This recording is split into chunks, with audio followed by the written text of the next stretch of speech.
আমরা এখন অত্যন্ত দুঃসময়, কঠিন সময় অতিক্রম করছি। রাজনৈতিক অর্থনৈতিক সংকট ভয়াবহভাবে আমাদেরকে আক্রমণ করেছে। এর থেকে বেরিয়ে আসার জন্য আমরা হাত পা ছুটছি। আমরা যারা রাজনীতি করি, রাজনৈতিক কর্মী আছি, তারা বিভিন্নভাবে চেষ্টা করছি। আমরা নিগৃহীত হচ্ছি, নির্বিচারে নির্যাতিত হচ্ছি। অনেকে তাদের জীবন দিচ্ছেন, প্রাণ দিচ্ছেন, তারপর এই দানবকে সরানো যাচ্ছে না। এটা বাস্তবতা। সেই জন্যই যে কথা কিছুক্ষণ আগে আলাপ হচ্ছিল, একজন কৌশলের কথা বলেছেন, আসলেও এখন প্রয়োজন সমগ্র জাতির ঐক্যবদ্ধ হওয়া।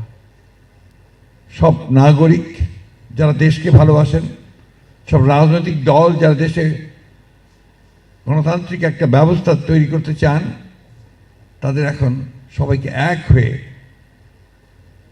সোচ্চার কণ্ঠে শুধু রাজপথে বেরিয়ে নয়, সমগ্র রাষ্ট্রযন্ত্রকে ঝাঁকি দিতে হবে।